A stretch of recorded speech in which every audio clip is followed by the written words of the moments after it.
नमस्कार दोस्तों, कैसे हैं आप सब। Welcome to our channel. आज हम एक नए ऐतिहासिक सफ़र पर निकलने वाले हैं। एक ऐसा सफ़र जो हमें ले जाएगा ब्रिटिश इंडिया के उस दौर में जब पूरे देश में एक ऐसी क्रांति की ज्वाला भड़की जिसने अंग्रेज़ी हुकूमत की नींव हिलाकर रख दी। जी हाँ, हम बात कर रहे हैं द ग्रेट रिवोल्ट ऑफ 1857 की।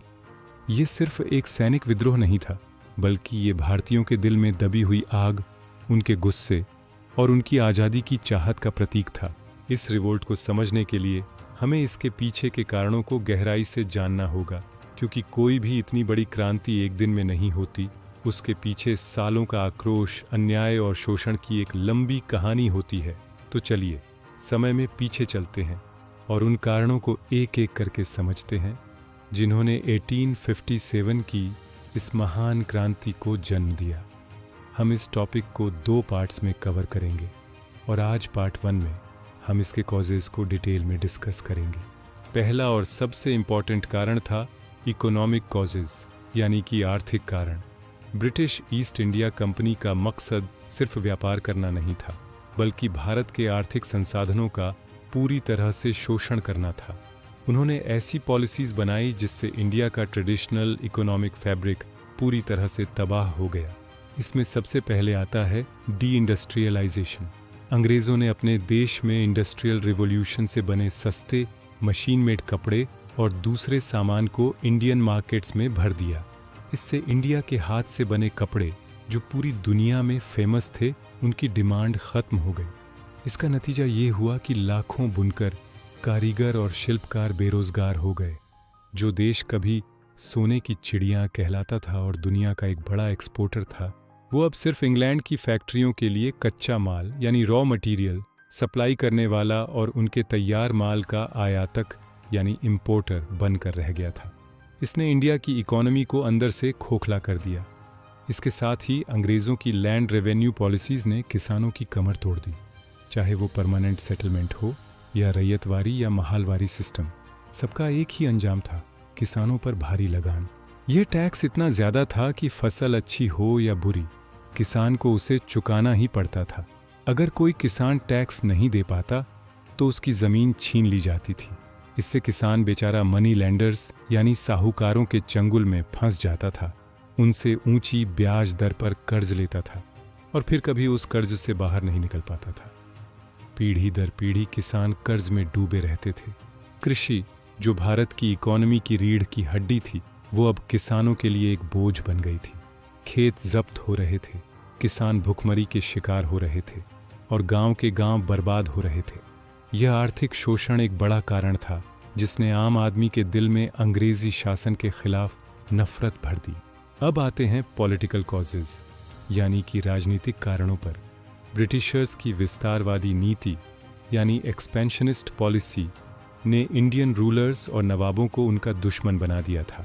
लॉर्ड वेलेस्ली ने सब्सिडियरी अलायंस यानी सहायक संधि की पॉलिसी शुरू की। इसके तहत इंडियन रूलर्स को अपनी सुरक्षा के लिए ब्रिटिश सेना रखनी पड़ती थी और उसका सारा खर्चा भी उठाना पड़ता था। बदले में उनके फॉरेन अफेयर्स ब्रिटिशर्स कंट्रोल करते थे। धीरे धीरे ये रजवाड़े अपनी स्वतंत्रता और शक्ति खो बैठे और अंग्रेज़ों के हाथों की कठपुतली बन गए। इससे भी आगे बढ़कर लॉर्ड डलहौजी ने एक और ख़तरनाक नीति लागू की, जिसे डॉक्ट्रिन ऑफ लैप्स यानी व्यपगत का सिद्धांत कहा जाता है। इस पॉलिसी के अनुसार अगर किसी राजा का अपना कोई बायोलॉजिकल मेल हेयर यानी पुत्र नहीं होता था तो उसके राज्य को ब्रिटिश एम्पायर में मिला लिया जाता था। एडॉप्टेड सन को उत्तराधिकारी मानने की परंपरा को उन्होंने अचानक से नकार दिया। इस नीति का शिकार हुए कई राज्य जैसे सतारा, नागपुर और सबसे मशहूर झांसी। रानी लक्ष्मीबाई के एडॉप्टेड सन को उन्होंने राजा मानने से इनकार कर दिया। इसके अलावा 1856 में डलहौजी ने अवध को मिस गवर्नेंस यानी कुशासन का आरोप लगाकर ब्रिटिश एम्पायर में मिला लिया। यह एक बहुत बड़ा झटका था। इससे पूरे नॉर्थ इंडिया में गुस्से की लहर दौड़ गई। अब बात करते हैं एडमिनिस्ट्रेटिव कॉजेज़ यानी प्रशासनिक कारणों की। ब्रिटिश एडमिनिस्ट्रेशन में करप्शन चरम पर था।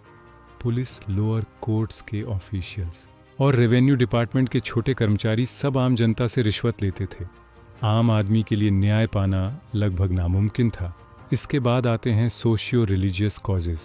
अंग्रेज़ों ने सती प्रथा का अंत, बाल विवाह रोकना और विडो रिमैरिज जैसे कदम उठाए, लेकिन उस समय के कंजर्वेटिव समाज ने इसे अपने धर्म पर हमला माना। ईसाई मिशनरीज की गतिविधियों ने इस डर को और बढ़ा दिया। इन्फ्लुएंस ऑफ आउटसाइड इवेंट्स ने भी विद्रोह को हवा दी। First Anglo Afghan war, Punjab wars और क्राइमियन वॉर में अंग्रेज़ों की हार ने उनकी इनविंसिबिलिटी का मिथ तोड़ दिया। कृषि, जो भारत की इकोनॉमी की रीढ़ की हड्डी थी, वो अब किसानों के लिए एक बोझ बन गई थी। खेत जब्त हो रहे थे, किसान भुखमरी के शिकार हो रहे थे और गांव के गांव बर्बाद हो रहे थे। यह आर्थिक शोषण एक बड़ा कारण था जिसने आम आदमी के दिल में अंग्रेजी शासन के खिलाफ नफरत भर दी। अब आते हैं पॉलिटिकल कॉजेज़ यानी कि राजनीतिक कारणों पर। ब्रिटिशर्स की विस्तारवादी नीति यानी एक्सपेंशनिस्ट पॉलिसी ने इंडियन रूलर्स और नवाबों को उनका दुश्मन बना दिया था। लॉर्ड वेलेस्ली ने सब्सिडियरी अलायंस यानी सहायक संधिन की पॉलिसी शुरू की। इसके तहत इंडियन रूलर्स को अपनी सुरक्षा के लिए ब्रिटिश सेना रखनी पड़ती थी और उसका सारा खर्चा भी उठाना पड़ता था। बदले में उनके फॉरेन अफेयर्स ब्रिटिशर्स कंट्रोल करते थे। धीरे धीरे ये रजवाड़े अपनी स्वतंत्रता और शक्ति खो बैठे और अंग्रेज़ों के हाथों की कठपुतली बन गए। इससे भी आगे बढ़कर लॉर्ड डलहौजी ने एक और खतरनाक नीति लागू की जिसे डॉक्ट्रिन ऑफ लैप्स यानी व्यपगत का सिद्धांत कहा जाता है। इस पॉलिसी के अनुसार अगर किसी राजा का अपना कोई बायोलॉजिकल मेल हेयर यानी पुत्र नहीं होता था तो उसके राज्य को ब्रिटिश एम्पायर में मिला लिया जाता था। एडॉप्टेड सन को उत्तराधिकारी मानने की परंपरा को उन्होंने अचानक से नकार दिया। इस नीति का शिकार हुए कई राज्य जैसे सतारा, नागपुर और सबसे मशहूर झांसी। रानी लक्ष्मीबाई के एडॉप्टेड सन को उन्होंने राजा मानने से इनकार कर दिया। इसके बाद आते हैं socio religious causes.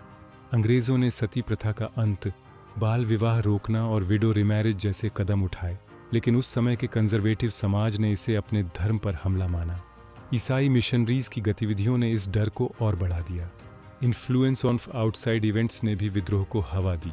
First Anglo Afghan war, Punjab wars और क्राइमियन वॉर में अंग्रेज़ों की हार ने उनकी इनविंसिबिलिटी का मिथ तोड़ दिया। और आखिर में सबसे तत्काल कारण discontent among sepoys, Enfield rifle और उसके ग्रीस्ड कार्ट्रिज ने आग में घी डाल दिया। गाय और सूअर की चर्बी की अफवाह ने हिंदू और मुस्लिम दोनों सिपाहियों की धार्मिक भावनाओं को आहत किया। यही चिंगारी बैरकपुर में मंगल पांडेय से शुरू होकर मेरठ, दिल्ली, कानपुर, लखनऊ और झांसी तक फैल गई। तो दोस्तों, ये थे वो सारे कारण जिन्होंने मिलकर 1857 के इस महान विद्रोह को जन्म दिया। आज के लिए बस इतना ही। अगले पार्ट में हम इसके कोर्स फेल्योर के कारण और इसके परिणामों पर चर्चा करेंगे। नमस्ते, जय हिंद।